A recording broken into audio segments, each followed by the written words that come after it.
O te whasisilatu o toi amatalia nei taunumanga le whono au whai tula whono. E whatatia ese tatu taunumanga mone malolonga, o lo sau no le whionga minstau tupe. O te tāpā ma le whalolo lau whionga mo le whaua wina o lau saunga. Whātai lau whionga i le whonga petalai, e mai se fwoi le malo le tātou Palemene. Le tātou te malo lo whaua wina pēa le tali. Inisi o maenga halanga mai sui tūlanga lava lea le whaititia tupe alu yati nae mai se lau fitasi se lau tōmsfu malwha ma o nisi ane o ati nae e pe o na iai po kalame so swani e wha mai a lua olua lima lua olua ono ai wa uma o na wha matu atoa mai le tupe mai le whaanga lua wha lua olua lima e au fia ai polo keti mo le sosoani mo vaenga o turisi o lo whatu peina e New Zealand. Ma ua mai au na whamatu ina mai e New Zealand le lua tesi maleiva miliona tala le tausanga lua olua wha lua olua lima e wha mai ai ngā luenga o tutoe. Pol kalame mo le sosoani e tali atu suinga o le tau o le Samoa New Zealand Climate Finance Partnership. E fōfōfō e wha mai a lua olua ono, lea sa wha matu atoa mai ele tupe tutoe, e sifulu lua tesi ma 5 miliona tala, i le lua olua wha lua olua lima, ma o loo wha ngā solo ngā luenga mo mia. O nisi o wha tinonga o mai ai au fia ile toe wha leleia o mataanga, ma wha sao i vai 5 Botanical Garden, tongtonginga mo tari ngā māloa sa mo le chokong. E wha pia fōi na wha tupe i nai tali ngalu mo le fio anga o solo. E iai foi nisi lau whai ngā luenga mta ngā luenga whanua ma fua ngā whanua o loo au tau wina University New Zealand. E wha Lautele to mai ma tu spasi mo ia au nanga. Ma o whatu pe nai fo le Loss and Damage Fund mo Samoa i lea po kalame ma o loo ngā luele ma lo e tape na ina whaing whaavai mo lea tupe. O loo wha ngā solo ilo ilonga mo so swani mo alalawhanga ma wha la putpatonga. Sa whao ina mai le mtanga luenga o sio manga puna opa natura mo ati na e tala whea ngā i tali atuai a whianga le tau. O le poloketi mo whato anga mwhai ngā whaiba, saffron, ua wha mai a ia Oketopa lua olua lima. Ua lai o na maulalo fo le tupe fofuaina le tolu tesi ma le 1 miliona tala, pe a whaatusa i le iwa tesi ma le 1 miliona tala sa ia lua olua wha lua olua lima. O lo iai fol so soani an malo e wha mai ai nai nisi o ngā luenga tutoe. E pei o le fausiaina o le ofisa mta ngā luenga whato anga mwhai ngā whai vai savai. O le fausiaina o whale teu o loa i a tele, whatasiai ma masini whasimanu. Ma loli mo le whiawea ina o manu i au nanga masani an mta ngā luenga. E whapea fōi o na fuafua e wha mai an tausanga neile so soani a New Zealand. Mo le toe fausiaina o le maketi sabalalo. Lea sa amata mai lua olua wha lua olua lima, ma pau ai le tupe fuafuaina i le tasi tesi ma le 1 miliona tā la. O le vai ngā tupe le fuafuaina e whaamtu ina mai e New Zealand lua olua lima lua olua ono. Ma ua mai a o na whaamatu mai e New Zealand le se fulu tesi ma le 4 miliona tā la. Mo lea whaamoemoe. O nisi o fesili a ngā ili whaamtalanga o ati nae o loo fuafua for ongoing projects and new approved investment. E pei o na iai a lawa Savalalo Flea Market ma West Coast Road. E pei o na la ngā mai e nisi o sui o le Palemene e lau fionga i le whonga petalai. O ati nae lo wha ngā solo taiminei o lo atangia i le tūla whaaroma sfulu wha a ngā i le sfulu ono, suvalu, o le tala whaatau au tua tupe lua olua lima, lua olua ono. Ai fia o to oto atu pēr nisi o atina e tele ma ona ngā solonga wa iai nei, mua, paenga, ma oti o soifua malolo ina. O le poloketi o lo tāpena inai mo le taimi mua, le poloketi mo tikeri mo le soifua malolo ina. Establishing a pre-service qualification for Bachelor of Health Science. I le Universite au au Samoa anyways. E au ina ile to mai o lau whai ngā luenga mtama whanau Samoa. I le vaenga au nanga wha soifua malolo ina mua, primary health care. E lua sfulu e sa amataina nei po kalame lua o lua wha. Ma lo whaawau pea wa onga, ele tausaga lua lima, o loo whaatupeina, ele polkalame le mai ai o na pasi eina le senate le NUS, pepa mo wa onga, o le tausaga mua. No na lua o loo whaawau polkalame mo soifua maloloina, Health Program for Results, ele sini au tu e whaititia whaama ele pisi, ma o lon tausaga lima lea o loo whaawau ai pea polkalame wha soifua maloloina, mo i tū mālo mālalawhanga, e tawala atu le pen wha Samoa, ma polkalame mo awa onga o whanau mo le una ia o tau Palemene, ma ia ola maloloina whanau. O lea foi polkalame lo sosoani il malo i whaale ai whale mai tū malo, ma ia tofisia whale mai fo mai, o tau si soifua, o le wha mau popoina o wha mau maunga, ma le una ia o au nanga e tau mafa te tau, ma tau mafa Palemene. Tolu, polkalame whaawau mo tui pui fau mo whanau. Lea sa sainia lua o ta siva, ma sa whaatuai o nal koviti ma ua fuafua, e whaamae a lua fitu. O le sosoane e 5 miliona tala Amerika. Tupe mea alofa po le grant mai whaltupe o atina e o Asia. O nei tui pui mo whanau, e au fi ai tui pui. Mo pui ngā limonia, o le tui pui mo manawa tata. Ma le tui pui mo le kānesa mo walo mo whanau teine. O le wha moe a mai ale nei polkalame lua fitu, o le awha awa wina on tau abe le malo, le wha atupeina o nei tui pui mo whanau, mai ana tala o le tupe i tau sanga asau. Sa whapea foi na sosoani nei ati ina al wha atupeina o le wha sopolia, ma le una ia o le tui pui, o le koviti sfulu iwa i tau sanga o mamae.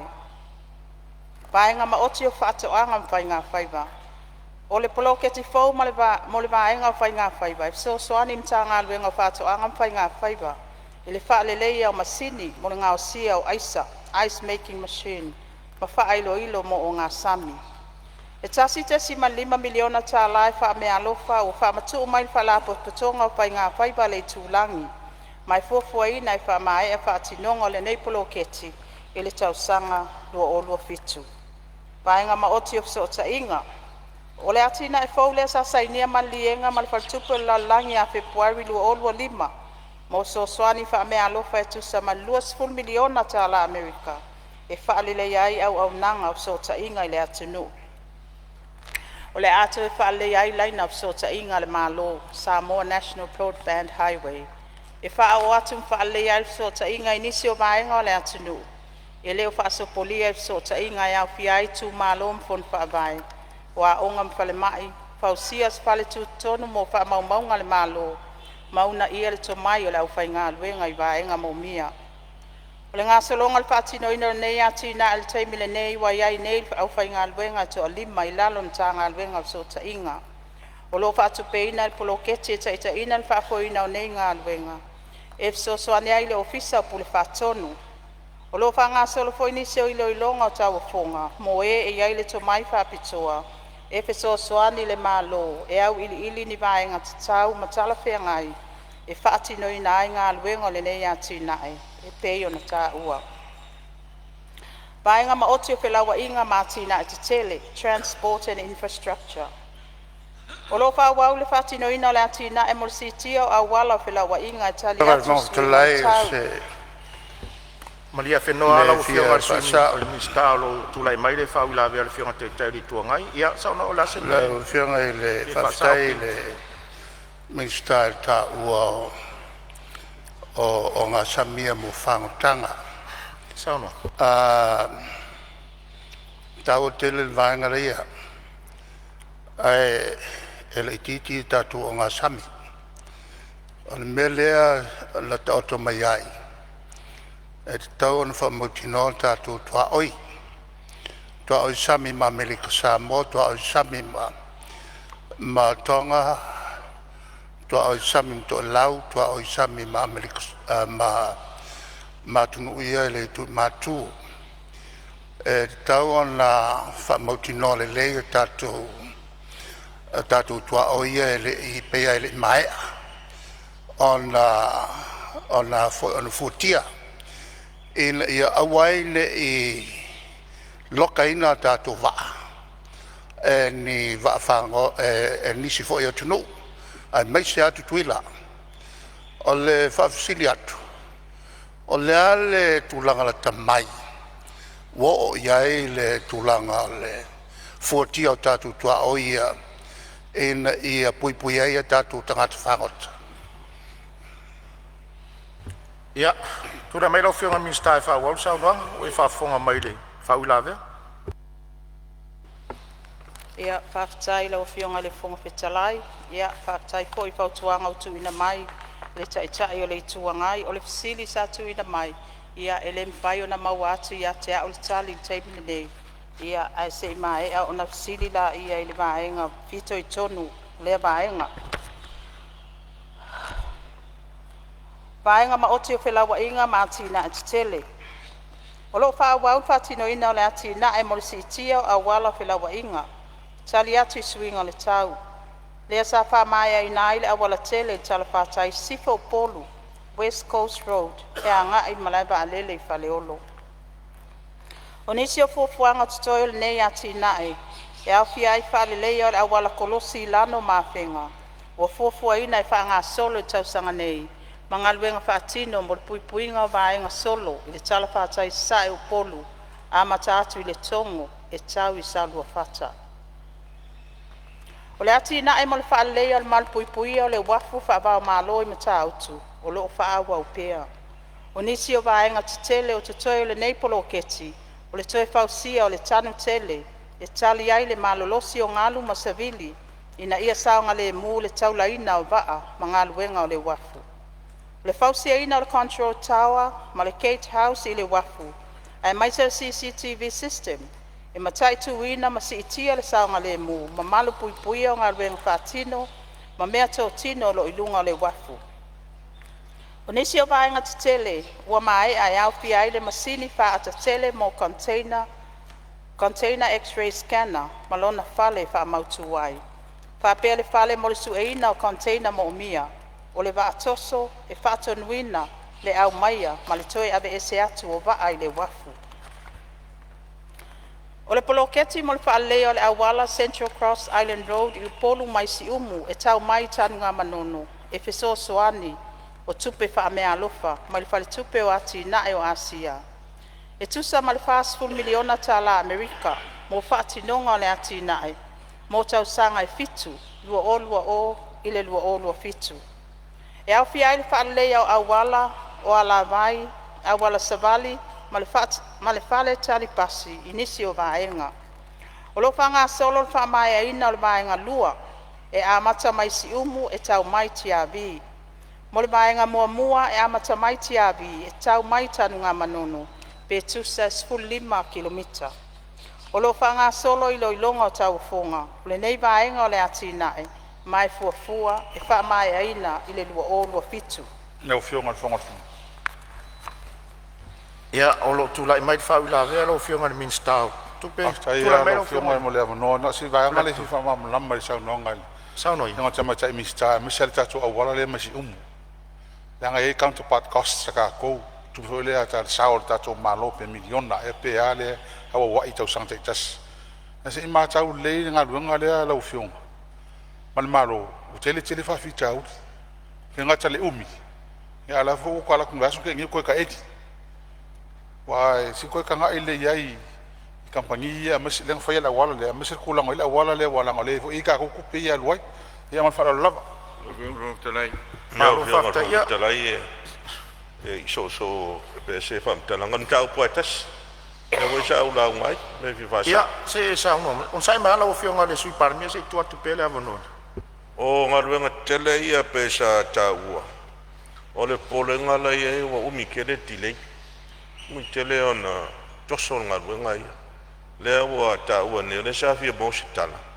I mafuanga a pe fo la si tau fa popo. I ngaruenga ia le sa taua ngaruenga le i le wafu. Fa tele no le wafu le mtautu. O tato alawa tem. Ia mara wala la le pas island road le pe na taua. Le ama se au mase ngā luenga on time. Le au sa taua le whionga le mistao. Ele mfonga whanua le maketi le sa walalo le sa au fisiringia. tasi hoi ngā luenga le hoi tilei.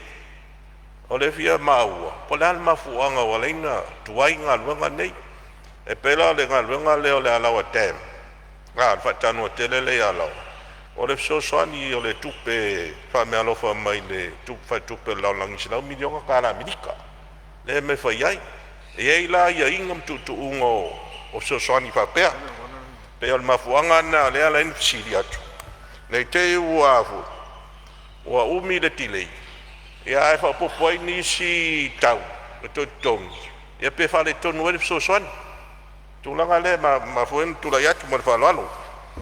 Ia msalo le la tal menino le malo tu atu le avono le ofionga sui parmi. Kaftai tele, atono le amanino le saunanga le whionga le te maitai in stau tupe. O le saunanga le o te lengo tulanga wa tinai. Pe tai o whawhita uli o whatinonga. Ia le atali atu sistemi muli ane la o whionga le whatalai. A le olo maua umai ia finangalo whionga i sui whaipule. E ngata i le temi sa sau noa. E whai mi se fo ina isi mea fau iwa mai. Lu wha mawina lau whionga. Lo whaftai, ia. O whionga whawhitalai al mea ki whasau. A whai au le sau noa meisaranga sui pan. Mia reise mea fau o tua.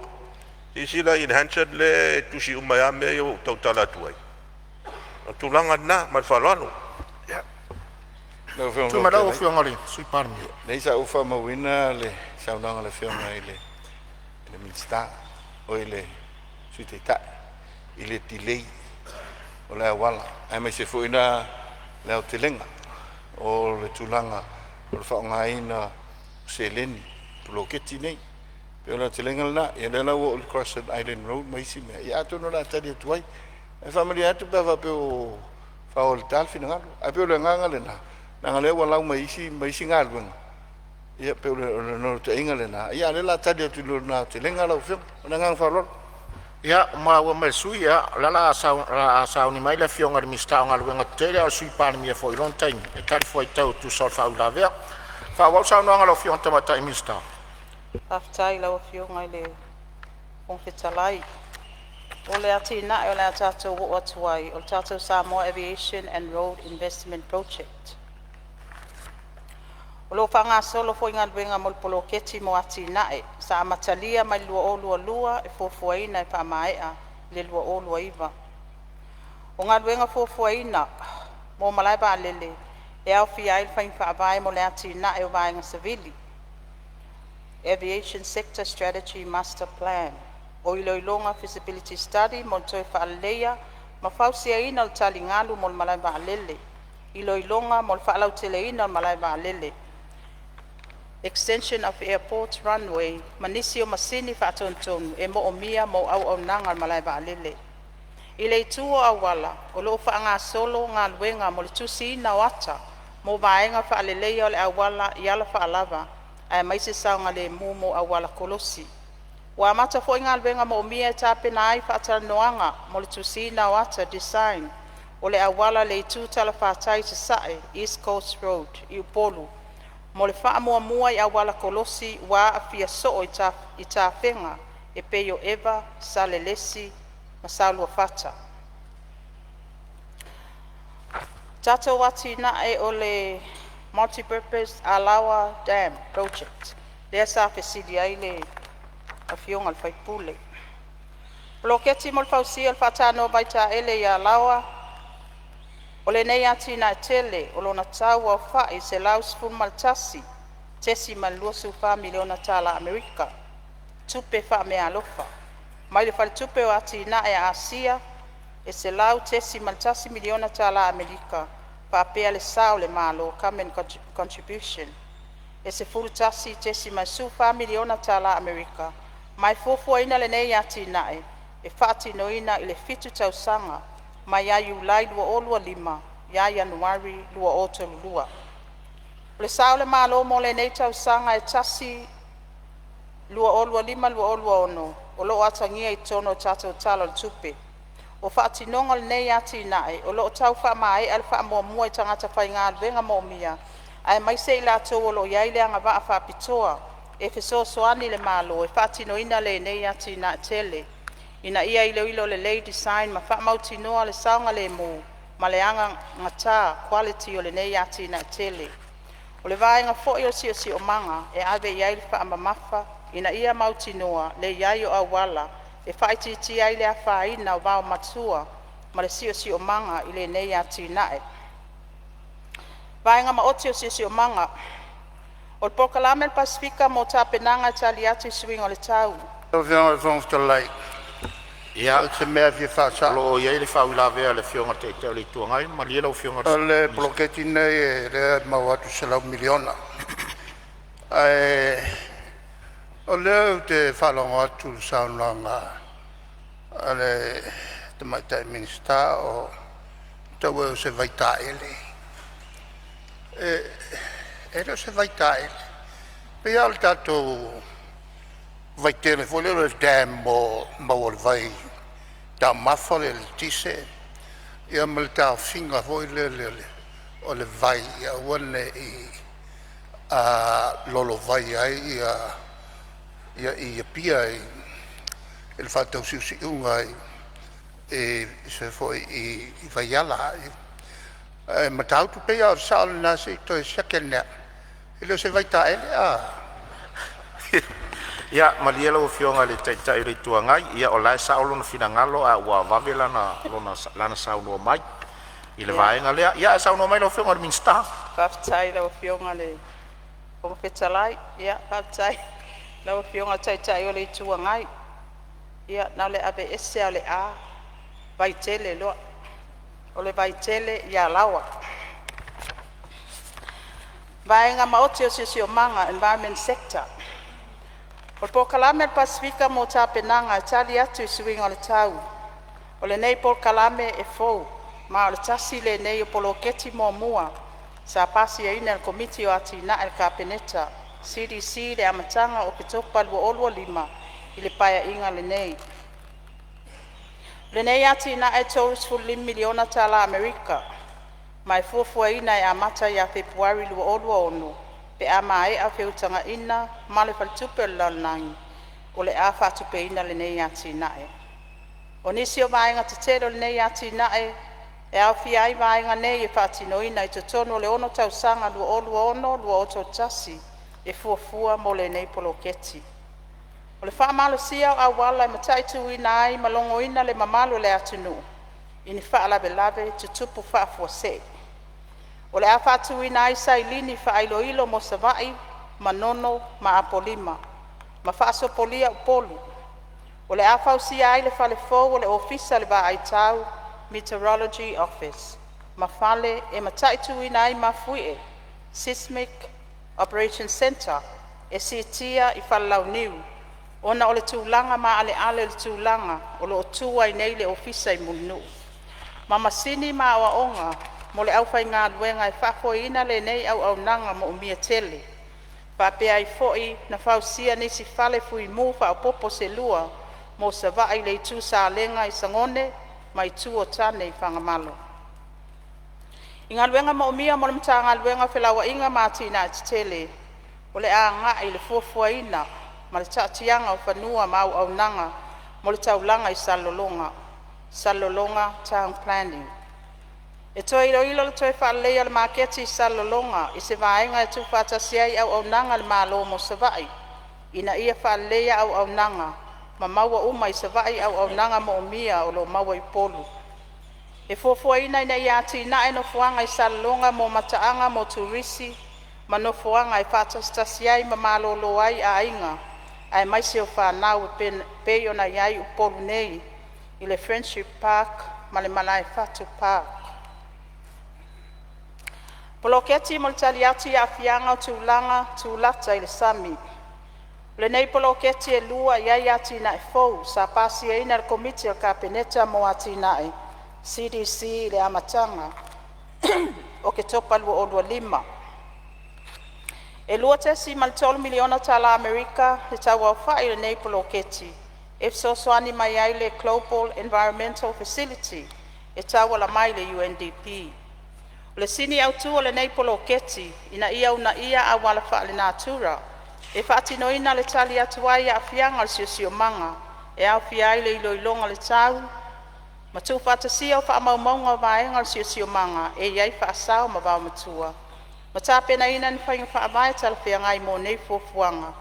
Whapea fo le toi iloiloina o le tala whea ngai o whainga whaamai tu whatasia mō sio manga, Coastal Resilience Samoa Project. Vaenga ma oti o malo sianga, energy sector. O nisi of sosoani fausa whaamautu ina mai mō Samoa, ai mai se mo le malo sianga o LTC EPC. Poloketi mo le whaaleia mo li awala le tala whātai o pia, e sosoani mai ai le malo Australia le vai ngā tupe, e tolu se lau 5 tala Australia, e a mata whaatino ina le nei ati na ai lua o lua 5 lua o lua ono, e whaaleia lea vaenga le taulanga. Ma whaititia le whaonga ina o eletise, whaonga ina le suau, ai una ia le whaonga ina o malo sianga whafowina. O sosoani whaavave na maua mai le malo New Zealand, mo le whaaleia o afia le EPC mo ta elefanga ma fianga, e 5 se la wafe tala New Zealand, mo le whatawina o vaenga mo umia o nei afi, New Zealand Support Essential Maintenance for ta elefanga and fianga power plants. E whapea fo i sosoan tupe le ampasa le malo saina i fitus furuafe tala Samoa, mo nisi e fuafuanga le malo i le taimi o le whaalawelave o le whasosoaina o le eletise. O le poloketi fau mo malo sianga whafowina, e whatupeina mai sosoani whaamea alofa le malo Australia, e tusa maletasi, tesi maletasi miliona tala Australia, mo le lua olua 5 i le lua olua fitu. E whaatino ina ai nisi o sosoani mo i tu malo, Mala la fanga e au fia ai apo 5 atoa, ma nisi o nuu e iloina i le EPC, e ave iai le whaamuamua o le sosoani. Australia Off-Grid Renewable Energy Solution for Samoan Community. Vaenga maoti o tupe, finance sector. O le ati nae mo le whaaleo au nanga tau tupe ma ati nae. O lau sosoani mai e le whal tupe o langi ilona tau wau whai, e 2 miliona tala Amerika, e whaatinoina mo 5 tau sanga, lua o lua wha, lua o lua iwa. O vaenga telo nei ati nae o le whaalea leo sistema, mo le whaangai o ina o tupetitongi, National Payment System, ma o onga mo mia, o le whatupeina o le National ID System, ma le Civil Registration System. O ngā solonga ngā luenga le taimi nei, o loo i leilo i longa o tau fonga se kampani mo mia e toi ilo i nata, ma vaenga mo mia e whatu i nai le National ID System.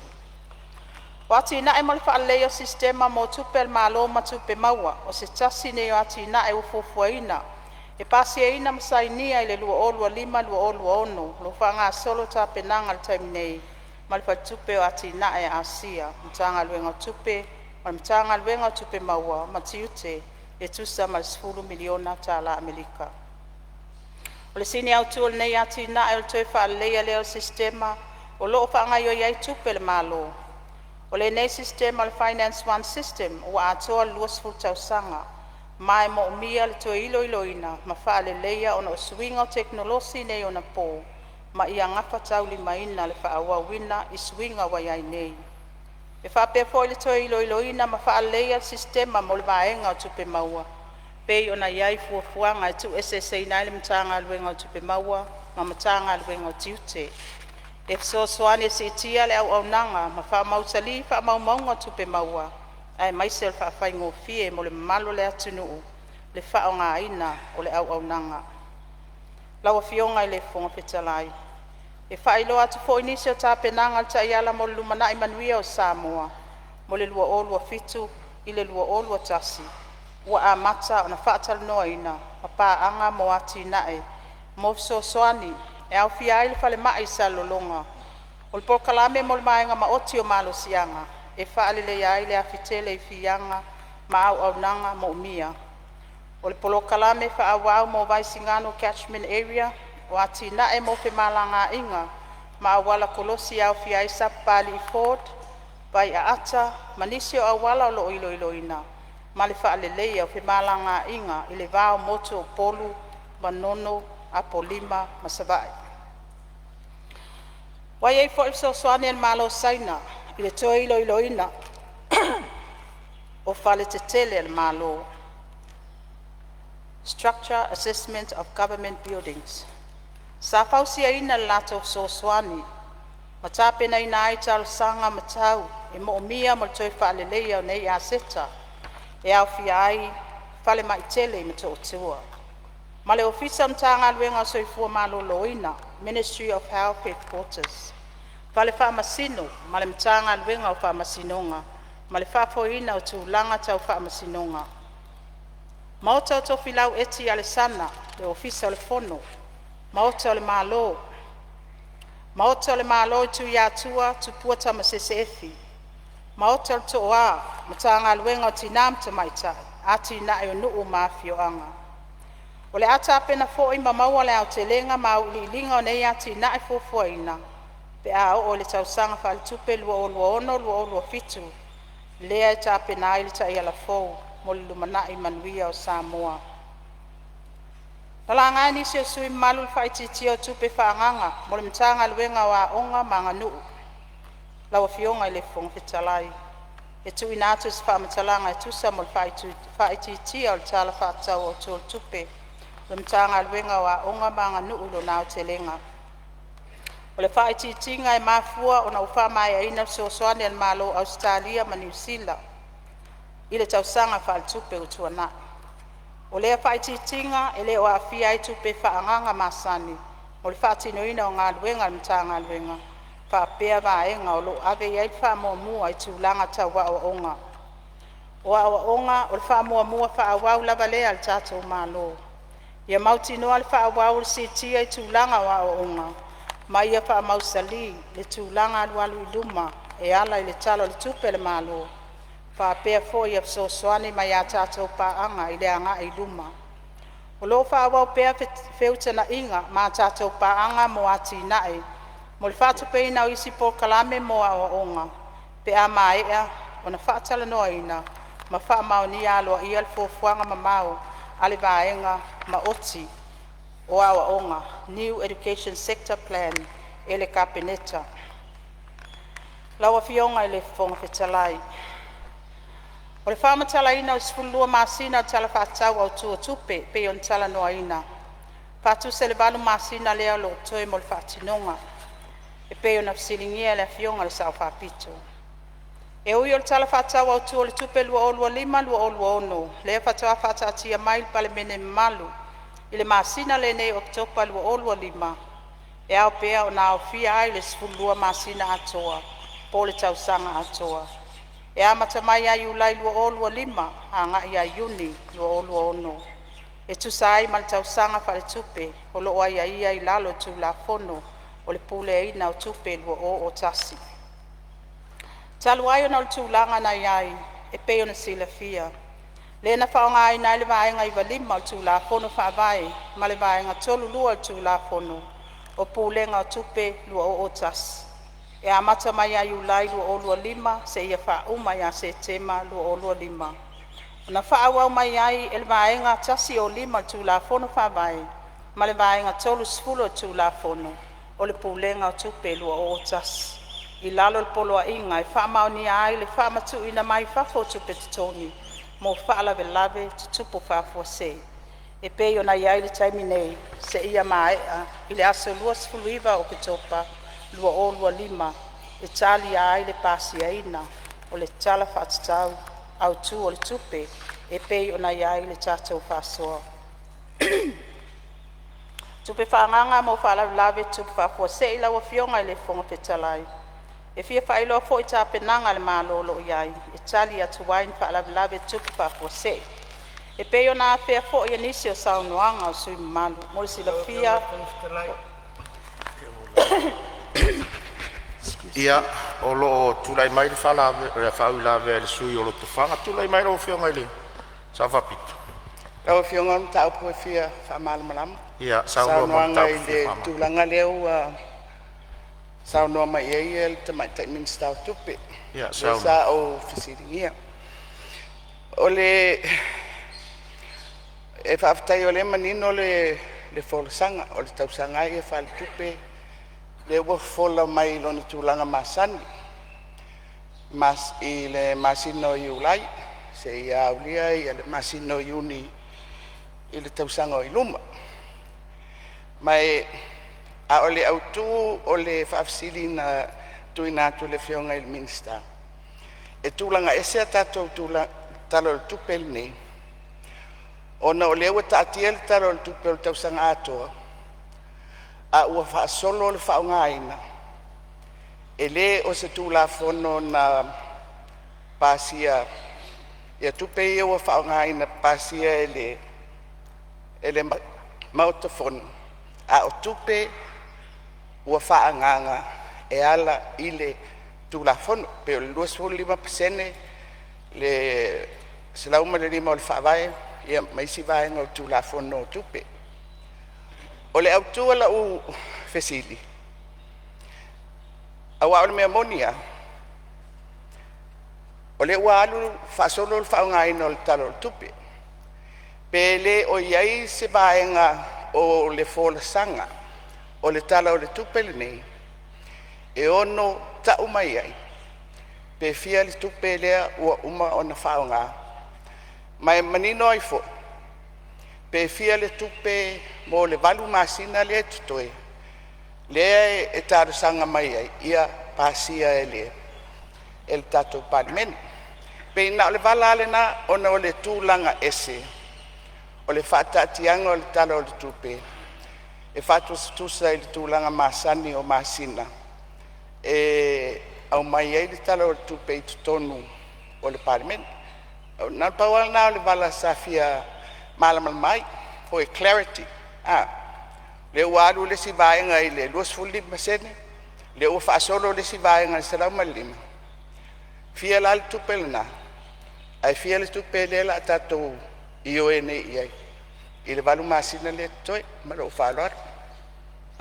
Ia, malo whaftai lau whionga i le. Sui malu le tufanga po umau mai lau whionga le minsta le vaenga le e anga i mail fisiti. Ia. Tula ia tu lau whionga le minsta. Whaftai lau whionga i le Fonotaga. Tai fo i le saunoanga le whionga sa whapito. O lo maua le yatu le tūlanga o lo whafsi le fo i le whionga sa whapito. Le tūlanga lava leo le paketi sulua masina. Po o iai tonu luosu limpa sene. Mo le sila fia o le tato State of Emergency Budget. Le whaalu teimile nei. A tonu e maea o na tūwhatasi lea i to tonu o tato tala whatau au tu o tupe lea. I to tonu e maua isfu lua masina. Pe yo le ai a tonu lea nga ilau whafsili. Pe fia tonu se paketi e patino lava i le balu masina lea e a fo ie. E whaatala noa ina le mauta. Pe o le sao lea o lau whafsili lau whionga i le sao whapito. Tula mai lau whionga le sao whapito. Lau whionga le sui o lo tufanga. Paftai mo le amno lau whionga. I o le na. O le lau tele foi o le fisiri. O nei tūlanga ese le whatatianga o le talo o le tupe nei. Ia, ma le talo o le tupe foi le paenga na mawai atu, full fitu. Ona o afianga foi leo fesuia ingo al malo, ma taimin fai ia tato whainga palota. E peo le nganga foi lea.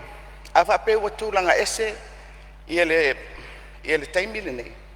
Pe le te tau ona iei te tono le talo o le tupe. Se whamala manga mo le Palemene. I tupe ua uma na whangasolo. Tau ana whapea mai. O le 2.5% e fia. O le selauma le lima o le whaavae e fia. Na iloa ila ia lea e le Palemene. Vaenga ua fuafua e ala le tūlafono. E le whai esi fina ngalo o le Palemene ni. Na whai e le tūlafono. A le mela lea e whesiri mai ai mo le Palemene. O le si valu masina. Wa le fta tato pale mai. A le ato toanga ia. O le ua tatia mai i le tasi tesima le 2 miliona tala. O le whaafisiri. O le tapenanga mai o le talo tupe. Ina ia manino ai. Ia le tatianga o tupe o lo ia i le taimili nei. Ma le whaalo le lava. Ia, malo whaftai pe fōringa mai o le mau atu o na e tolu vaenga fōile o ia e tolu vaenga i e liri whaelwhina ngalo le sui o lo tufanga. O le whaonga ina o le 2.5% o le sitala o le tupe. E fua i le tupe whaonga pea ma le tolu masina. Wha atataula ma le si vaenga le malo si anga le whaavae lona vaenga se lau ma le lima. Ia ma le lona tolu le tā vae mai. ia o pefia se leni e o mai ai le valu masina le por sa le fina ngaro lo fionga sa fapito ia tu lai mai lo fionga minsta o tupi Raftaila o fionga fonga fetalai o le o ma o manino atu. O le update le sa mai e le mtanga luenga o tupe. O le sa au silingi e tu langa lava lea o le tasi o lima po le tato State of Emergency Budget. Wa o nei lea e cut off ai le tato SOE. Ua tu lai mai i le alfa inga e lima sifulu ono tesi ma le 3 miliona ta la. Ia atono lea le i o tele o maua ia ni maenga o le tūlanga lava lea o le kako 25% budget. Ia ai atono e tā ua le whawhisili mai. Ia manatu fōi o lea o le awha mauwina fōi whisili wai tā ua. Awa atono le fōi ua le ngata le lua olua tasi. Na tūlai mai ai fōi le tuaina o i tono le malo. Ia o le fōi tūlai mai ia whisuia inga nei. Ia e tā ua mo le angai luma. Ia lawa fionga i le fonga fetalai. O tupe whaanganga mo whaalawelawe tupe whafose. E pei o na saunoa i fōi ma whaafsilingia e nisi o le maota. E fia whaailoa fōi tāpenanga le mālolo iai. E tali atu ai ni whaalawelawe tupe whafose. E pei o na whea fōi e nisi o saunoanga. Mo le sila fia. O lo iai lawa tupe whaanganga whaapitoa. A wā whaalawelawe tupe whafose. Mua mua. O tupe whaalu le fufuaina, unforeseen expenditures vote, o lo le tala whaatau au tu o le tupe. E tusalea ma le 3% o pokalame o tupe alu, luas fulfitu teti ma le 1 miliona tala, mo le tausanga whaatupe lua olua 5, lua olua 1. E whaanganga mo fufuanga ma whaalawelawe tupe whafuasei. Lona lua, o lo iai fo i tupe whaanganga whaapitoa, o lo le tala whaatau o tupe, mo whaalawelawe tu whafuasei, ni au provision ni lalo mtanga aluenga, e mua tali atu i nei whaalawelawe tu whafuasei. E au fi ai mtanga aluenga le soifua malolo ina, leo mawhalpuipui, sio manga mpuna oa whaanatura, whatoanga mwhainga whaiva. Le mtanga aluenga o tiute, fui mu mwhaalawelawe whafuasei, whaapea le mtanga aluenga o tupe. O lo iai foi tupe whaanganga mai le tupe o lalangi, World Bank, Catastrophe Drawn Down Option, CAT-DDO, ma le tupe o ati nae o Asia, ADP. Mo whalawelawe tupe whafuasei le atunu. E whato a whamatu mai vaenga tupe ia, ile taimi e whai ai se poloa inga whapitoa, mo whalawelawe whafuasei, o le State of Emergency. O lo iai fo ia ai inga whapitoa i nisi o poloketi, e mawhai ai o na fitu nai vai ngā tupe, a wale tali atu i whaalawelawe tutupu whafose. Lawa fionga i le fonga fetalai, o lo awai fo i Samoa po kalame insua al Pasifika. Mo whaalawelawe tawa wha ma matangi malolosi, ma fui e tsunami malolonga. O lo atangia i le nei talo le tupe se vai ngā tupe tusa malfitse lau iwa suluafe tala, sa maua mai le Big Creek, po le Pacific Catastrophe Risk Insurance Company, ina ua afea sa moa i ngalu, e ilunga atu o le tasi le mita, talu le mafui e ilusia. E ui ele ia afia tātou, sa maua mai lava le whamanianga mo ngalu e ngawhai. E iai fo le tupe whapitoa mo vaenga u whaaleanga ina, National Loss and Damage Fund, i lalo so soane al malo New Zealand. O lo insiua uma fo ia seta le malo, e pei ona iai tupe whaanganga i le tala whatau au tu o le tupe. O ia vaenga uma, ua tā pena, a wā whaalawelawe te tupu whafuasei, ina ia le te le se awhianga o tala o tupe o le malo. Tūlanga lo iai whaanga solonga whaamatalanga o tupe le malo po public accounts. Lawa fionga i le fonga fetalai, ia o pea on tuina atu le tūlanga. O lo tati ai le whaanga solonga o tātou whaamatalanga o tupe le malo. I tau sanga wha le tupe lua olua tasi, lua olua lua, lua olua lua, lua olua tolu, lua wha, ma le lua olua wha, lua olua 5. O whaamatalanga o tupe le malo, mo le tau sanga wha le tupe lua olua tasi, lua olua lua. O lo i le komiti tupe le Palemene, ma ua lata, o na wha maea, ka lata o wilo ilunga. Mo le tausaga faatupe lua olua lua lua olua tolu ua maea ona tau aʻaoina le ofisa o le fono mo le faatalanoaina le palemene mamalu. O le tausaga faatupe lua olua tolu lua olua fā o loo iai le faamoemoe e faamaeʻa nei le faaiʻuga o Oketopa lua olua lima le galuega a le ofisa suetusili ma tuuina mai loa foʻi i le ofisa le fono mo le faatalanoaina i le palemene mamalu. Whamatalaga o tupe le malo mo le tausaga faatupe lua olua fā lua olua lima na seʻi mavae atu nei. O loo tuufatasia mo le tuuina atu le ofisi tusi mo ana iloiloga masani. I le aso tolu sefutasi o Oketopa lua olua lima e pei ona faatulafonoina. Lauafioga i le foga fetalai ma le mamalu o Lauafioga i le Maria lo finalo lo fionga le tamaita instalo tu lai mai tai tai tu ngai. Malo sanoanga. O le tulanga lea e whalongalonga atu iai. E te lo teimi e wawe umanga luenga al mtanga luenga so tusi. O le tuai lea e a fua e le tuai on au mailam ta au pul Palemene. Ona vavei lea on tang fiel komite tupe. O mea sa matu mo fo il matu teimi. Au iei tonu o le komite tupe. O le pawale tu lalo. E le minsta o le vave ona a umalo le suenga o tusi. Vave lona o mai tonu. Ona mo mia fo e autou. Le malo ia tulanga o lo iai le il fatinonga o ngā luenga wa atuai mai whaingatai te utau o na tau maua le se whale tonu o iai e atuai fōi ma le li poti mai al komite tupe e le lei o na vave mai o na vave loai fōi le mautana nei le tuainga whautuanga ma le sosani a vatu i le malo ina ia tuititia in whale ton e tula i mai whatinonga o le tala tupe.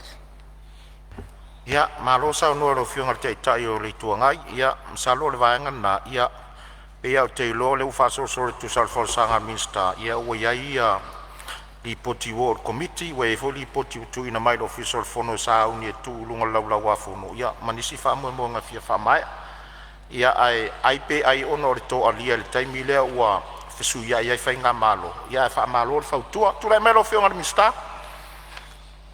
Whaktai lau fionga le fonga pitalai. Ma ua wha mauina foi ia le fautuanga o tuina mai. Ia el taitai o le tuangai. E manatu o tele i nofo i lalo lau fionga le fonga pitalai.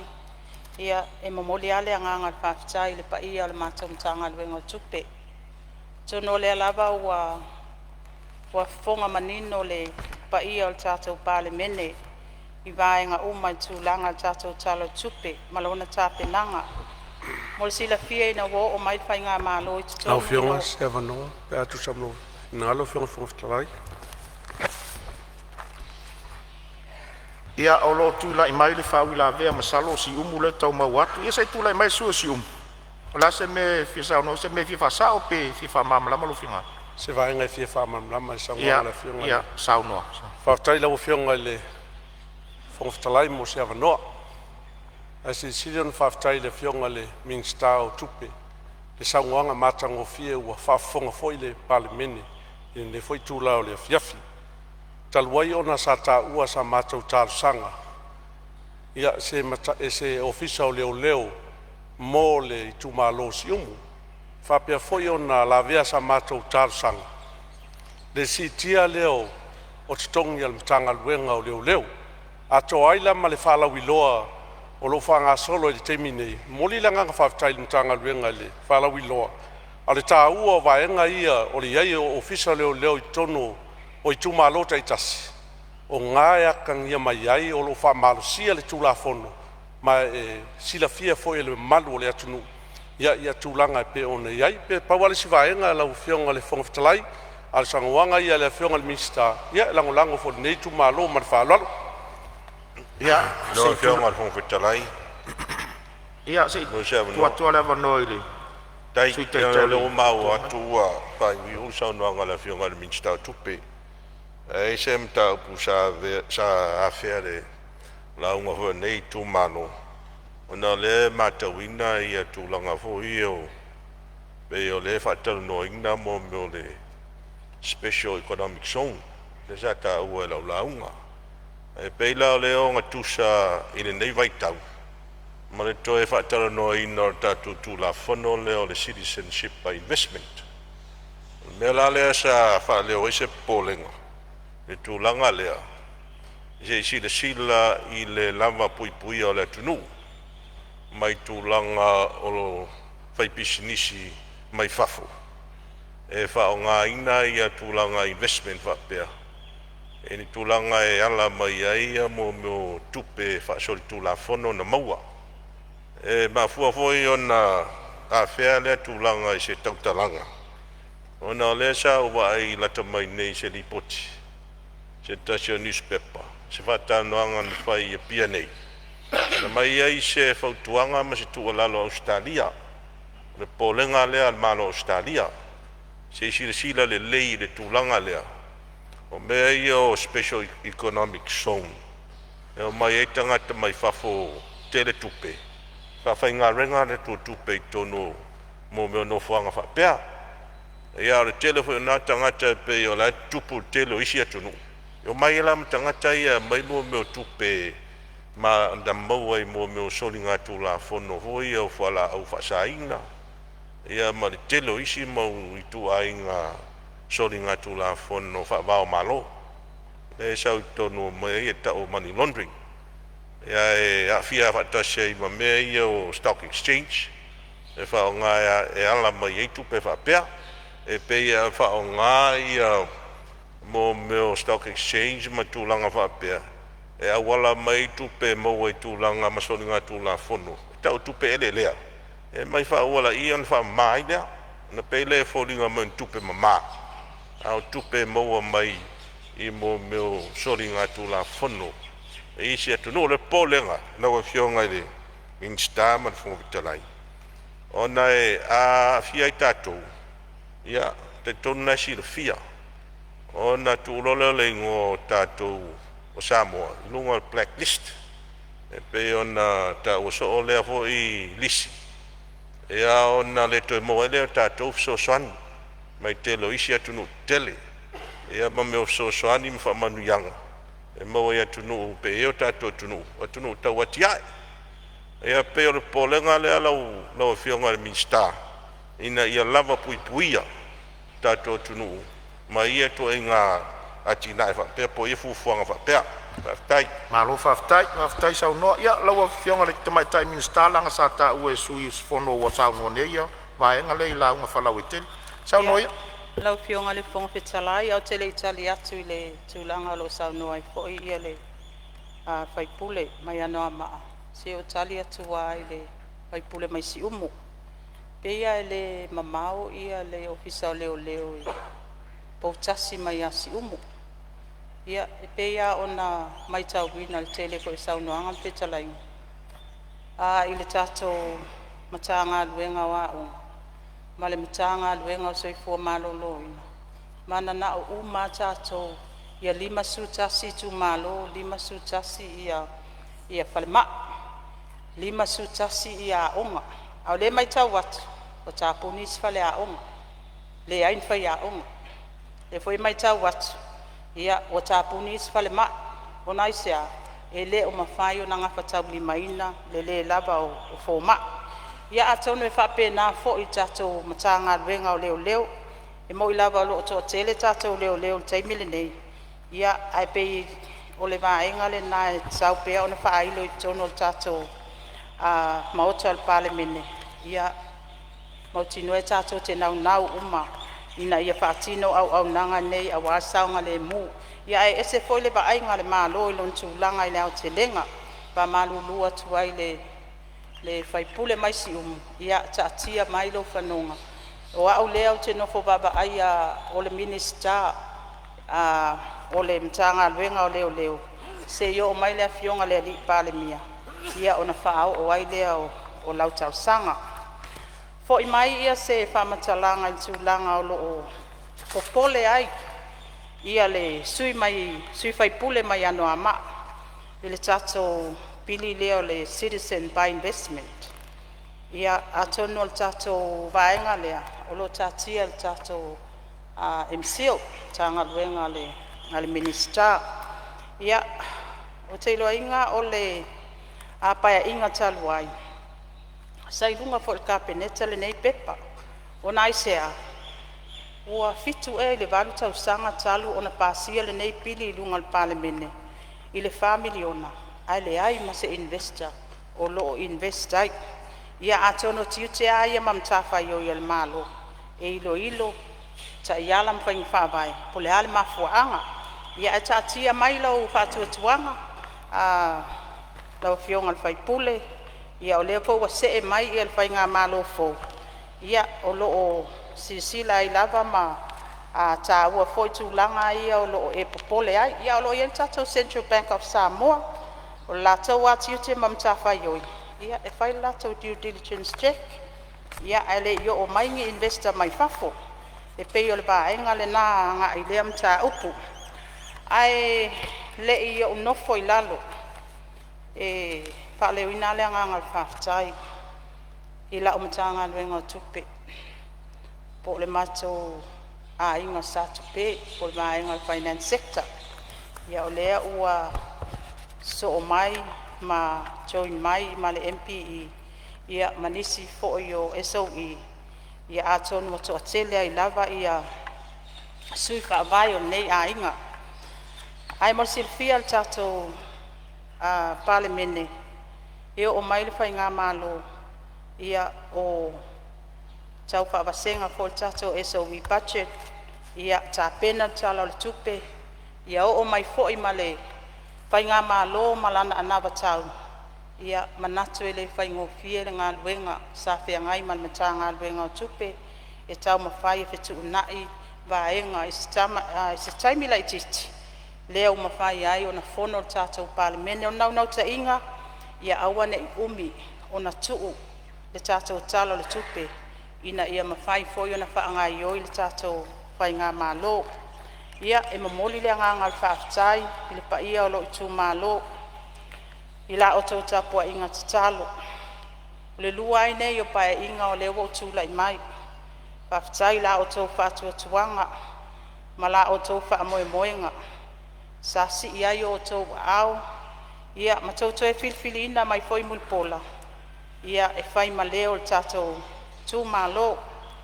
Ia e le whai se asa ma se mau la o fionga i le fonga whetalai. Pa malulu atu le tātou Palemene. O le afo i se upu ala amale, ona o le nau e pa amala malama mata upu. Na fesilingi ai, ia manatu mātou te matua atu i nā. A le nau ta inga, a le minister o tupe po lo utulanga po i whai pule. O le tū malo palau tasi. Ia tātou o mai whaatasi. E whau tātou whai ngā malo. Ina ia mawhai o na ausia le tātou vainga taula. Ia si itia le tamau ainga. Ma maua se Samoa fi le mu. Ma le saunga le mu. Manu te le ina le fia. Soifua. Ai emanuia.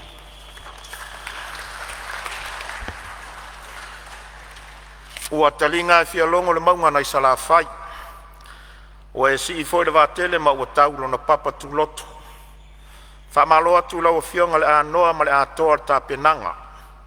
A se tali malama mai fo inisi o saunoanga ngā la ngā le mota. A whanga solo le tātou talo le tupi. O le te talo lava no foa, i a toa pēa lo finangalo i tō finga ma wala wina. Whaftai mo le tā penanga. Ia, o lea ua tātou se mai, ia i le whai unga o le kapeneta ma o le minsta mo le muli foi lea le a fionga le sui Palemia.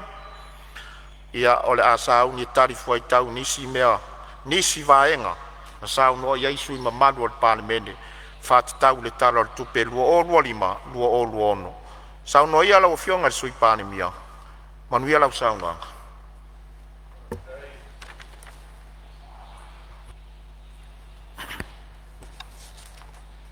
La tulenga whaftai. Lau whiunga i le whaftarai.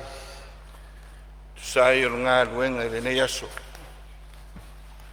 Nā tua lewa tātou taunu mai le tau whiawhi o tiute wha Palemene le nei usunga whanu.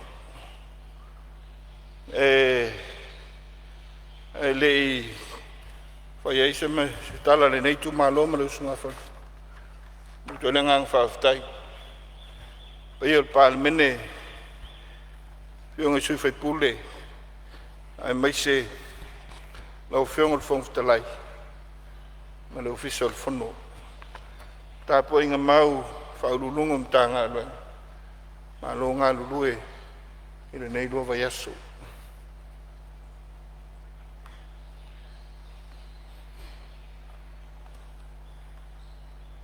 Ai le isi le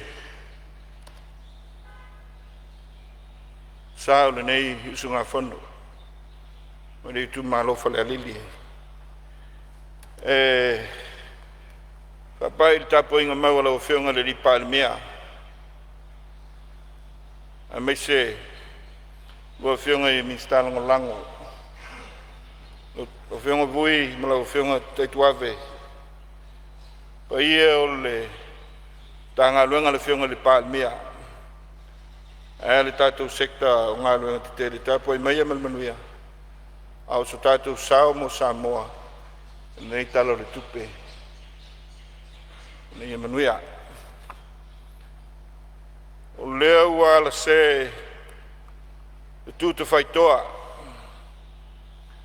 Tau mai le lei foil me tautu. O wao lea ua e papa ao le paie o le whono o ao whaitula whono Samoa. Le nei tai ao na liunga lua. I le anga le lei o le tua. O le foi ua motu i le tai. Le tātou whamua e pei o le tai ao na sola. Le whapolo ma le whasangi. Ma o tātou mua i tā pā i tulia le te tā. O walo tātou sao i a manuao. Ala le taulanga si tia ma le vi inga i le atua. Sula ilo na lofa ma lona whamaoni i le wholaunga Samoa. E le ngata i le nei tau sanga. Ai ana whainga malo le nei wa se fulu walu pai a inga. Tau tai lava e le nei Palemene. O tātou tofi o Samoa le atunu pele. I lona awa lofa. Sa ia a pele pele inai. Le nei Palemene i futia walu. Ai a le pai a inga lona sumafitu. I lui tau. A o lo tātou whatua tua. Tātou pene iai. Le mātai saula valeo le tua malona mana la vea i wha mawhana whana. Sa i e ta pena ai le wha moe moe o Samoa. Mai ai lana whainga whilwhilinga e o mai le nei amatang fau. Tātou wholau mai ai lona while mu. A wao lo ta ui ai e si o tātou watu nuu le tau whawha le tua. I o ngā nawhatausi. O na langi tāpua. E a le langi te talo i le atua o lo whawai ai Samoa. Ne ia tāpua i, tāpua o ao ina le whamoe moe o lau whionga ma le Palemene o Samoa. Se manuia ma se atunu saloto. Lau whionga le whongtalai. Manatu ai le whamoe moe le neita ao na lingua lua. Le tala no ina, le tala o le tupe a mata, o le nei pai a inga. Ma e ule anga le lei o le atua. Ai sea, a wao lea ua tātou se i pe au mata la loa o le nā lofa. Ma lana taita inga mana, pe o ne tātou moli mawina i le nei vai aso. Le laulili wina o le tofa, ma le uta le Palemene, o le amatanga o le paia inga sfumalwal. Le itioa le salamo na ia whapea ne loanga ngai ia e whamanu watu i le ali O mea mo foi tu tonu ia ta. Ia fa manu ilo suafa pa ia. Lo wanga ngai e fa manu atu ile li. Awo foi ne ngalo. Se me tasi o ana me alofa. Vivia tu eu tou ile li. Awa ele leo ia. Awa e whaava vau lava. Lo na alofa. O whionga whong talai mai wha tu lou pa ia o mota. Palemene malai te whau. Malai tau awele atu nu. Awa o te whau. O malai o le whau tungatangi Samoa. O malai whiri tanganga ai le to wha. Whasua ai le whau tanga ma le moe sa ili a wau pu whai o malo. Manuia o se tātou o tunu pele. Whai wālofia ao nāo sui ma malu i tu malo. Lupe anu whaia mai le fuifui. O wāle Palemene mo le manuia o Samoa mo on tangata. Nau whionga whonga talai mātou te whatalofa. I le alo whā le mauta le Palemene le nei tuasu. Whio lau whionga le whonga talai le mauta. O le tai o le Palemene ma malu o Samoa. Sulau sunga le tai o le tuangai. Whio lau whionga le sao whapito. Ai sui ma malu le Palemene. Whio lau whionga le whailau tusi o le fono. Molo au waa. Lo tautua ina le Palemene. Mātou whata alo whatu. Ai le tua le pulenga whatonu. Le suta puai mai inu ese o lau sunga le li Palemea. Le tai o le malo lau whionga le launi le mali toa. O la tai vao le watea. O la tai vao Smith. Sulau sunga mli polo le sui Palemea. A whiwhio minista le kapeneta. A whiwhio minista lango lango. E ale na lango te talo a whionga I whauru lungo mtanga luenga umal malo. Lo tautua ina lo tātou atunu. Whaatalofa ili tāpua inga mau. Lau whionga I leo ma malu le malo o mana masiofu. Lau whionga tui maleli whano o wale toa soa lau vile rua. A whiwhio sui o le whono sui to whia. Mau to masiofu. Whio lau whionga le whamasino sili. Malei tu tino whamasinonga. I li I mata mai tai whamasino. Ai ale mitanga e luenga o lo tautua ina le ai tu whale o lo tātou malo. A wā le tafa tolu whawhitawa ngai. Te whapai atu le whawhonga tāpuai mai si tātou atunu. A wā le awhio tama ma inga ma la tu tama. Ainga o tupu, ainga o ainga au papa, ainga na te whai wha. Ai a tula tu tausi tupu. Ia tu mua ma pule I tu au ma la taua. Ainga ritai ma le vao fonti. Ai ma tua le tu ili tala le leia le tua ma lona finangalo. Sua tai o e kai le sia ma lau whai ngā ruenga tu tofi le tua. Lo fitai tunga. Yo la tu whaiva whao si taulanga. Mo le tua ma lona finangalo. O te whātulu wat foi, pai o le whainga mai lo tuila manua. Whio lau whionga le Convansili, Lutena Kovana. Le whionga le Presidente o Senate. A mai se whongwhitalai ma sui ma malu a mauta e lua. Le whio whionga le whamasino sili, mal ma malu le whamasinonga. Ia lawa lea wā sua ma le vai whanua, fo mai tulangi, I tu au ma lea la taua. Sa ole e ale na niu na sa lua. Ia le motu sa wale fio lau na mtas.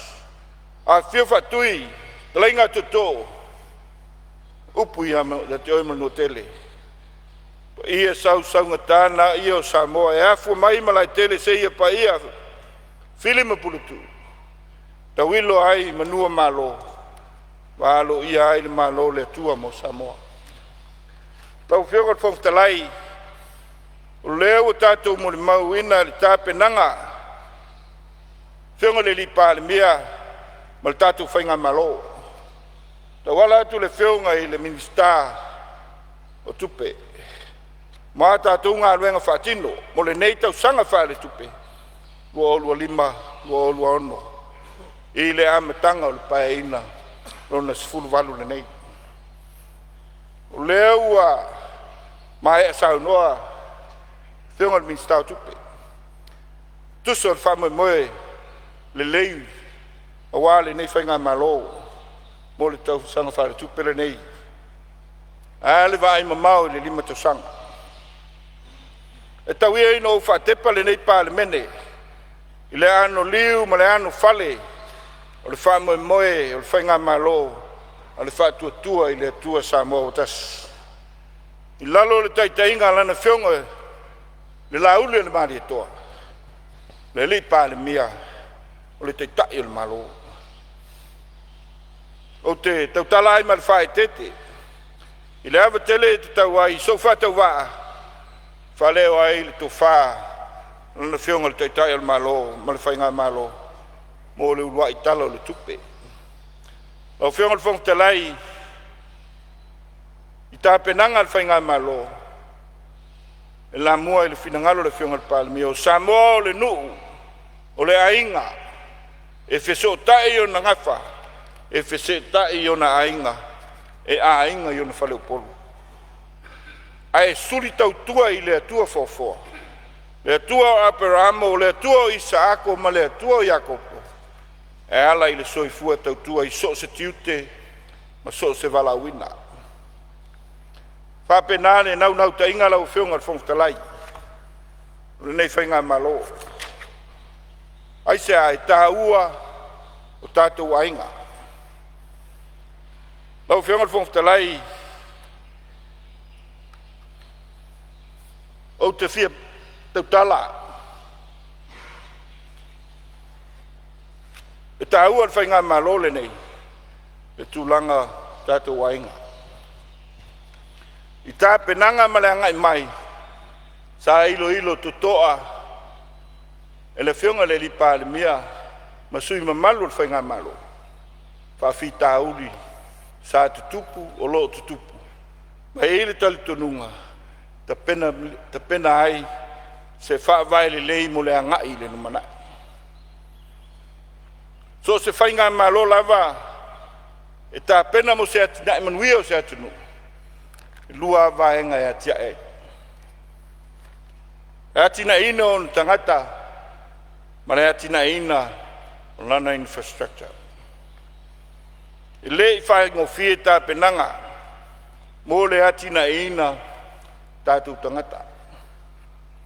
Aisea, onga whawhita uli, i le soifua malolo ina, ma le soifua o ina. E maise ai, le tūlanga o ta oto ai, i le teimi nei, peitai, tātou lava o tangata whātua i le atua. O le atunu e whawai i le atua, o le atua foi, na te wheso soani, i tātou wati nae. Tolu vaenga e na nau i ai le whaamoe, o le whainga malo, a tia e o tātou ainga. Atia e manuia la le tino, soifua malolo ina ma le soifua o ina, i o tātou ainga. Atia e manuia la le mawhawhau tulou, i tonu o tātou ainga. Ai sili ai, i ati nae i le soifua whalenganga, i tonu tātou ainga. Ai sea, i a whātu mawina, tali tonunga wha keusan mo si o tātou atunu. E eile tali tonunga le toi tau wha matala ina e le nei mauta. O maea o no o iai sao noanga whiunga le minstau a onga ma le minstau soi fua malolo ina ea pa pe foi le sao noanga le whiunga le minstau tupe. Peitai e au lava o na manino vaenga au te teli a wale tā penanga manuia o le manai mua o whafonga ro tātou tunu e le whamoe moe o le whainga malo i alo ma whanau po pepe fau E ala ilana fesoasoani tuina atu mo i pepe fou. O le wha moe tā ua ina ia au ina mai le amatanga le na. Whainu mela, wha maunga tala whengai. A wā tā penanga o le lumana. A tātou data for planning purposes. E tā ua ia wha maunga lau whenga le whangutalai. Aisa e mawhai ai o no tātou fua mamao i au ngā tupulanga. Ai mai se wha tupula ia pea. O le whai tau au whai o tātou tangata. Ina ia o tutusa le whai tau au whai o tangata. Ma ati nae o te mau ainga ai mai se le ati nae e whesoa soani wha toto ngai nai. Le ati nae o se tātou atunu. E le ngata voi lea. O ia lava wha maunga, e wha o ngā ina. A wā le fua lele, o lo soifuanga manuia o tātou tangata. Rona rua lau o whionga, o le soifua malolo ina. Pei au na sila fia le wha moe ia o ngā meta. E mai se lava, i mea tau mawha peifoi no sau no, ia inisio sui. O le wha moe o le ati nai. Ina ia ngā lulue whatasi. Ia veo le matawha ioi, anu, a mātua, ai tū mālo ma le atunu. Le soifua manuia ma le soifua mālolo ina. O tātou whanau. Ai a mata mai, ia o ngā mata. Ina ia le leita pena. Ina ia wha o ngā fua o whae le leanga o lo maua. I o tātou nuu mawhia, e ta pena ai tau mawha te tau, mo alo ma whanau, i a onga whataita. Lau whionga te whongtalai, lesi lea ngā luenga, e ngā lulue so tau au ai, le malo, o whono whawai, ina ia au sia, lea miti ma lea whame moe. Lau whionga te whongtalai, e whapena fwoi le nau ta inga. I le soifua o ina. Ina ia to e tapu e mai a o ngā mata. I le temi nei, e o na whawhafonga i ele mota. Pasi al tu la fono, ina ia a onga i le whātou sanga.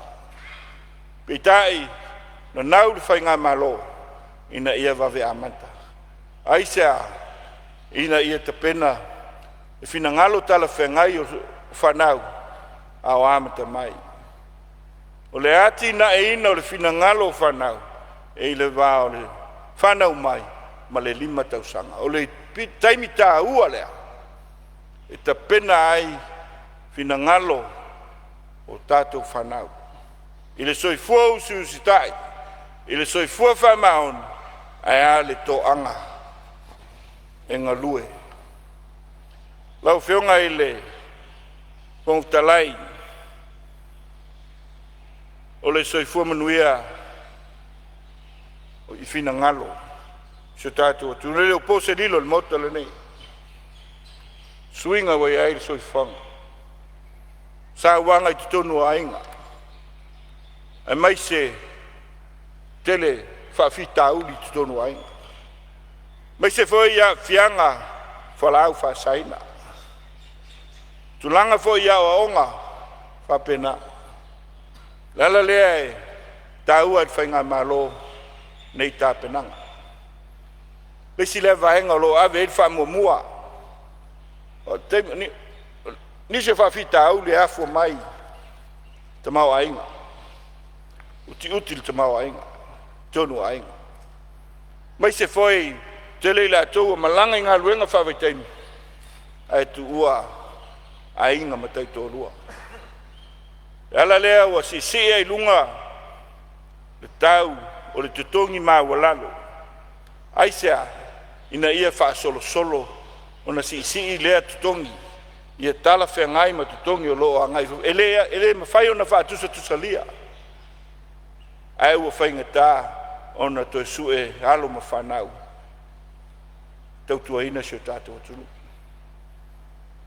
E o i pei o na saunoa le whionga ile. Ministao a onga. sila whainga malo i mata upu tala whengai e au ngā moro tātou sio manga ma le tautua ine o sio tātou tunu e ala i ngā luenga o vocational education lau whio o le ati na e o nuu mai tu malo tele fina ngalo langa ngā i le nei vai aso le tātou poloketi e la langa ai ati na e tutono nuu mai tu malo e au na whalananu atu se teimi o sola lau whio le whong talai le tūlanga na ta oto ai fua le tango lima whawhitai le atua wa iai le swinga peitai e au lava o no tātou ngā lulue e ati nae si tātou o tinu o pongi mai mamalu i tu malo pule mamalu ali ma fai pule a inga a ale pune na lua sao au matamaitai whaletua matausi ala fai ngā luenga le tu o tātou uma tātou te lima e ati na e whatasi si tātou o tunu ia ngā lulue i tū malo moro lato wati na nona lua lau whionga i lea lava poloketi i e pole ati na e mo nuu mai tū malo a sila iai i le tūlanga le wata oto ai i le tai 2 miliona li tu malo e se lau ma le 2 miliona i le tausanga i le 5 tausanga e 5 se lau se 10 miliona o lea ua whamatu a wā lea tina ina o se tātua tunu e le i titi le nei se lene a o le whamoe o le malo ina ia tina lo ia vanoa tu ia tupe fa fainga luenga le sile fa moe le nau tainga ina ia responsible i tu malo e lato tupe maua ma tupe fasili ai ia fa au pea le atinai sustainability lau fio fa moe le na o le tatu poloketi nei o le miliona lau fio ngal fontalai o lea i lea o te lenga lau whionga le whongtalai nau te inga le nā i lea tina ina o tātou tangata i lea tina ina o ainga o whanau e o lava pule mamalu ali fai pule whale tua matausi e o lava e kālesia a wā lava le soifua manuia o tātou tangata nau te inga lau whionga le whongtalai ia i puipuinga whawhita auli o nei aso e lava o na saunoa le whionga le o mai ta e mi stau tupe te ngai mantanga luenga o leo newe e le whawhita auli pe mo sau no iai whionga i sui whai pule whawhita auli o le eisa e le ma whai ono tātou a ngai atia aolo iai whatasi ma mala ia lau whionga tulou mota le nau ta inga ina ia tineia ia whawhitau le ngata li sawanga i tutonu a inga manu mawhioanga e whapena foi le tūlanga ia o lo tātou whala au whasaina lau whionga whongatalai i le leo te lenga lau whionga o matanga luenga ale whionga le li Palemene tanga luenga o Palemene tanga luenga o le loia sili mai se le matanga luenga vai fafo ma le matanga luenga o tangata o pulea tangata whainga luenga al malo telefina ngalo sa whalia ele mamalu o whaipule ma ua whamawina i leo te lenga a wanga luenga whatino lau whionga le whongtalai. E tai o le whautuanga na tuina mai whamawina lau whionga. E mai se lava le puipuinga o tua oi whavao malo. E le ngata ia i la tau e fai malanga mai ai fa pena fo ia tūlanga o loe au ina mai tonu ma o fa mawina le nganga fa ralo lo nga lue so ta wai ia le mtanga luenga o le Palemene ala ile dato immigration e mai se tanga luenga o fa toanga ala dato biodiversity ia mai se foi le mtanga luenga o tuti ala ia i o loa lawina mai tonu lau fiona le fontalai o le tulanga famawina ia ile tatou loi sili tulanga fautuanga i tula fondo tonu na tula fondo sa ta ua sui malu ma o le anga du so tau au ai ia le loi sili ai mai se tanga luenga lo fengai ma tula fondo ini tulanga tala fengai pe a tu sai ma le finangalo le fionga le Palemene ma le kapeneta moni suinga tala fengai ole mai se foi pe ona ta ua tula fondo ile tu se ina o matanga luenga pe no yel matanga luenga tute ma matanga luenga o tupe maua lo fionga le fontalai o lo o na tu le ua mai ona ta dia ile fionga le minsta ai pe on fa manino o mai on fa maunia le tu se ino nem tanga luenga el fainga malo mo vai tu nei lo fionga o tu langa u fa matu ina tu la fono e fa ma tu ai le tu se ino se fu fanga fa mo le fautuanga mai le tanga luenga il terminei e lo ta auto ya ile langa tonu ia vai o mai on ta pena e fainga malo au ia ni si vai ngo fa mawina le nganga ina ia mafai ona fa tu la fonoina fa tinungo nga luenga malo petai menino ia le fionga loi si tu langa tal fengai e ona sau no ia le mamalo sui ile eni so sui sa noa ile tulanga ava no fainga luenga ia ile le fa tumuina o tato ava no fainga luenga lau fionga ile ontalai lo ia ava no fainga luenga ele o fa tumuina o tulanga masani tau sanga tetas tele mafuanga e tupu ia tulanga fa pe o tangata ia e fa mavae mo tu isi vaenga ia pe malanga foi fafo ia o fiai foi ia pe amo inisi fa manuyanga ia matofi isi mtanga luenga ia po fafo foi i business tu moti fa la tonga malo ava no ia ele me fai ona taofia e tupu ai le tulanga o lava no pe o au no fenga luenga lo fio au fa mawina le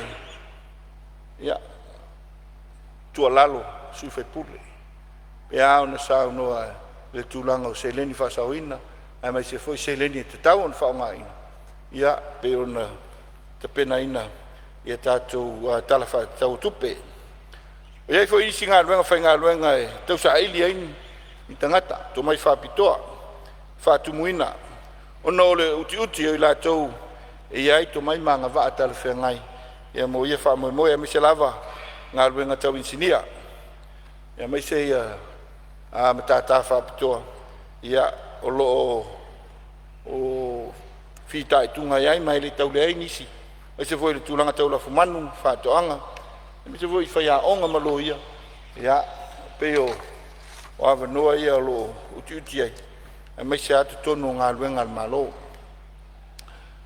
La feo lo talai ia o lewa fa mawena foi wa lo fatino le longa tele al komis al tato public service review ia mai lava tau sanga lua ia o mai ai le tavatino e vanga mo ia malo fanga solo pe ina ia mafai ona to auto langa ton langa ia tu lumana mai se lava ia va no le fatumuina po mana mia pea pele ai mai se foi ia ava no tala fengai awa fa malia ina fa tinongo ngā luenga malo mai lea taimi I lea taimi lau whionga ia pe au na tā ua sa fsirfoi ia le malu sui I le tongino whamanianga mo whaiaonga ia po early childhood education whamole ia le neim tā upu ia ngā whamanamta ngā luenga o aonga peitai ia e ngā lua so tau au ia ma le la lao pisa si la tutu aia tutongi ia ina ia whatinu le ngā I le tūlanga tala whengai ia o le au te lenga lea lau whionga ia ia le sile le tūlanga le visa ato visa lo mul mamai le tanga luenga mai a November I le lua olua lima o I la to umo o lo tangata anu o Pasifika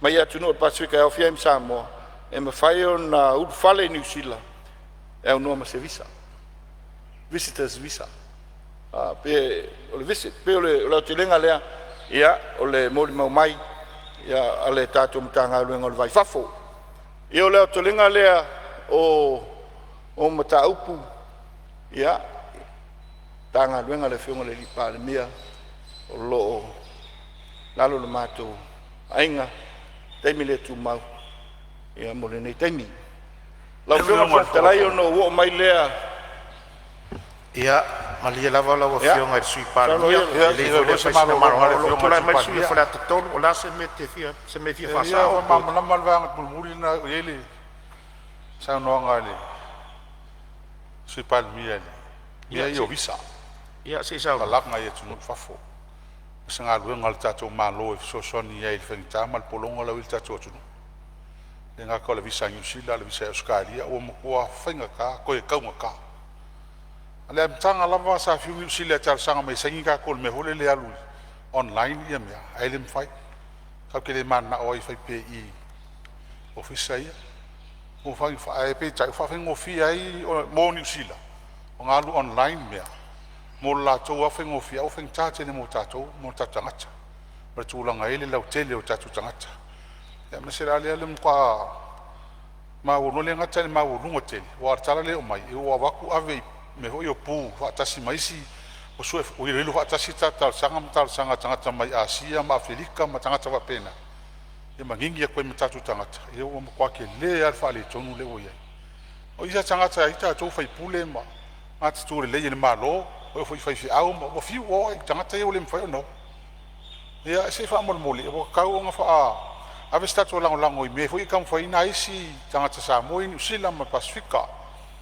ia fai ua mau lunga la to visa ia se kam fai ngofi mo tangata ia ina ngaka New Zealand Australia hui la to wa pionga ko sangwa ko yesu yo netu e ongo solusia tu no ia e visa free New Zealand e ale ko ile vanga ko fai pa anga New Zealand ka ko wo peka ko se uso ia ele fai on tupu na me mo tato ia ole vai anga le tau na tanga ia tato malo Whenga ata lava no whionga le fong whetalai ia se malia lava lau whionga I le sui te tai o langa lena mua mori o le sa whatalu se tuatu leva no le whaulawea sa whatalu se me fia whasao pe o le me fia whamaamalama ia le le sauno lau whionga le swimming staff whaftaitele sui Palemene whaftaitele lewa mo le saunoanga o le me silin tāua o le visa leo mo tāua tau foi mai nei ai le whaatasi atu in Fonotaga ma workshop foi o le visa on arrival in New Zealand lo whanga solo lo tula yatula alo whangia lango le visa on arrival in New Zealand lo ngā lua ele whionga ia awhanai ia malato komiti ia o lo whafoia le tulanga in New Zealand ia peo le ala le tula yatu mal whalo alo le whionga sumensta o sui Palemene ia se tuatu leva no le whionga le sui te tai o le tuangai ia ona lafu atu lo le lo whionga le Palemene e ao aina malai o finangala Au tai lau whionga le fong whetalai mo le ave noa o le mtau pulava le tasi ona le fo sa ta ua le tau talanga nei tu malo sa ta pa po le atonu lava le position o tatou malo e le mtau pule le visa le free visa le pe ona sa no hoi ia sui malu e o mavai atu ona ia le tai tonua lava whionga sui Palemene e tau au na unai pea i le malo New Zealand e honor the spirit on the treaty of friendship. On the treaty of friendship, awil whataua. O le o inana tātou osi whea ngai ngai malo New Zealand. Ina o tātou tuto tasi. Ma wha se e se lol malo New Zealand mai a tātou. Ina o tātou tuto tasi da whea iwa se lau na suma le lua. Nen tātou osi whea ngai ngai. O tala le nāna wa whiunga sui pānmia. Tau na honor the spirit of the treaty of friendship. Ia, tūlai mai ala wa whiunga ile. Ia, maria whenola whiunga le sui pānmia lo iei whaula vea la whiunga teitai le kua ngai. Ia, sao ese me fia wha. Ia, sao noi. Te whalanga atu whapere le tourist visa. O le mena sa tauna iai. E atunu uma o le Pasifika. O le tourist visa. E o tuetanga ta whao. Mtoe ese mai. A tau nuu lai le se visa. O na whatonuina le tangata le alwe whaiso na visa. Mo le toru masina. E mwhaiai o na nofo. I te tonu o New Zealand te o ese mai. O le mela lea e common lai le tele o tunu. Ai Michelle Commonwealth. Ai o le mea sili o na makaukia. Ai Michelle New Zealand Australia. Lato ofisa e nei. E malama lama le nei. Ile nga nuu a Samoa. Ao I whala velave. E mo mia mai e tatu ainga. Le matai o le ainga e ruatu e whai whavelave. E fiu o lo ofisa. O le kokele ia e o a le vasongei o aku foi. Ia no whai ale o le tusi ma le whano noa. Ave a New Zealand I tutonu nei ave a Australia. E le te tau on le malama I le nganu o Samoa. Ai meso le no nofo I nei. Ei isi whai whiau e whakasa. O atu ia tia ua fiu. Ia na avela lo tosi whatu ama whai no. A whai whiau. E lea kakau o ngā kawhia. O la tau lea o atu I o. E whaamio le lei tangata o le tātou o tunu ua mio leanga. Ai o le makua mawa e o le melea. E whai New Zealand masukali. Paua le mea. Ia te tala tātou tangata I mo whavelave. E mea ka ua ngā. Te tala o tātou tangata mo whavelave whafose. Ma tātou tangata atu e asi. Whanau. New Zealand toi fo mai. E leo mawhai. E makua le anga le mele olo iai. E nā paua le malosio e mwhai ai. O na sui le melea. O le tātou malo. E peo na saunoa le sui te tai. E tāua tele le lo tea o le mtau puna nei. I lalo le tātou treaty. O le treaty le o le whawhawo inga. A sa momo New Zealand paua na le treaty. Whapea na saingi New Zealand. Le sa si treaty whapea. Alal mea lai o ngale kausisia. Mea le taun tātou turi loa. O le whautuanga. Malo whaftai lau o whionga I le a foi le. Tai lo I tuangai malia lava lau whionga le sui Palemene sa I tau. Ia malia lau o whionga le tai o le tuangai. Ia ona o tātou whamau ngā Fonotaga I hensat. Anga le mau atu sa e sauno anga whapea ona o visa o whaiwhi au e anga I New Zealand. Ia ona o tātou tangata mi o le anga. Whautua ina le whamau ngā le ofisa ina ia tu ese le vaenga o le sauno anga. Ma le anga whaloalo. E wha mio le leina. Ia tātou whanau e whale kongu le lako a mio. Le aka ke vai aku me le kupu fo isi ka ku whangau. Wa a fia I mei o kengi. A o le tau mo whainga a e kalesia. E ave lotu. Tasi nā mea tau te. Ia lewa mau atu. Ia ono la fonga. Ia e malie le wha mau. Ia sui le upulea. Ia wha mio le leina masanga wha tili ai le. Ngā luenga le tala le lei. Ma le nganga whaloalo. Lau whionga sui Palemene. O le visa lava le u iei wha ula vea I e wha. Ia se sauno ia lau whionga sui Palemene. Awa leo le meta tau pole ai. Nei tala ole le Palemene. I le ese o whauhinga ina upu. Ai la whaina lau whionga. o le nganga ia ina ia mamalu le o le Palemene wa isi le vaenga te mai tau a ele tūlanga iai o le whaupunga le ilo whio le la whateo tu le from November 2025 people with passports from Pacific Islands from foreign countries including Samoa can visit New Zealand from Australia without a visa. Ia le tūlanga lana le iai. O lea a titilo iai, lau whiong long talai, la sole nei. Le nei vai aso ngā luenga le whionga le Palemene, o lo whatala no vai ngai. Lo whatala no vai ngai. Sa mātou alo ai le tūlanga le nā, o lo titilo mamau. Awa salo, ele misi foi, ia, ofisa whionga Minsta.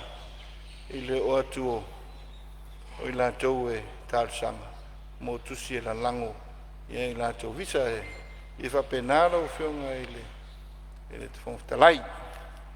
E whaftai u whamawina le tūlanga o iai, ia, i tātou pautuanga, ia, awa lava le ngā iluma, o le tātou ngā luenga mna tinae. Lo whionga lo talai o na wo mai lea i le tūlanga tātou infrastructure. E lava o na tau whai atu le teime sola i le ati nae o le atunu e tāua i le infrastructure. Atia e o tātou tangata, atia e tātou infrastructure. Mawhitai te usanga i tele i le ati nae ino le vaenga. Pei tai, ia, whengai pēra malu i tau. O le tātou ngā luenga te tele. Ma o le lutau ngonga lo i e nitei. O le tau lau whionga whongtalai. O le tau e whatino ai ngai ngā luenga. A tu se tau whataitai. E ma whaiona ameta mai mo le whataeno se kilometers tas. Whaiona ameta mai le miliona e tau atu le tolu ma le afa miliona. Le tau o kilomita e tas. E le o toi tango fia. A mei se whai lau whionga. Au le tau, i le lua sfutau sanga talua. Sa ma whaiona whatino le ngā luenga, i le lua se lau awhi. Ele atu se lima se lawa whera ufu. Leo ngaunga leo le tūlanga wa iai. Mai lo u sila toan malo ia i le tūlanga e au ona whatino i le vaenga. Iai nei vaenga e tātou te sa amata me le tāpenanga o le tātou reform. Pea on field reform o le lua afe, o le lua afe.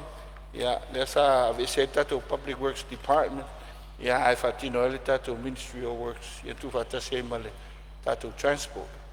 O nā le sa tu o tuai tua whatinunga o tātou luenga i konkalate, ia pa ua outsource i tuale whatinunga o ngā luenga o wala, mai se fwoi ngā luenga te tele, o le whawina o tātou whale. Au le meu mai tau wina lau whiong, ia, o le mawhai o na tutu na il malo e foi ana tupe mo i leta mi leta ya le tau tato malwenga a fua le fa yo tar sanga ya mo awala nga lu e ai le nei fona Palemene todos fulu ono i por ai luas fulu luai se va lo no winga limas fulu valu ya tato awala ya fa pela leta i le minimum cost de miliona kilometer. Ino inga lima sul miliona pe tātou tu i lau tilenga. I le nganga lea, o mana onga uma o nuu mai tūmalo, o se mana onga te tau, o tala whengai. Aisa, o ie whamai moe ai, te mau a inga o se tātou atunu. O le nganga lea lau whionga whongtalai, lea e tau mwhai te toi sila sita toan malo, ma whenga malo. Ia, i le tapena ino le whenga whawai tala whengai. Mo lea whamai moe lau whionga whongtalai. O te whamaru atu lau whionga sui Palemene. Taruai o lea o mai taimu le tātou malolonga, o vairu pe inaari saunoanga lau whionga. Lea mwhai un whauau pe afo i mai tātou malolonga. O te whasisi latu whatatia ese nei tau on manga le whono au whai tula whono mo le malolonga o lea fiafi, tātou tito e tau o fia le tula e fitu lea fiafi.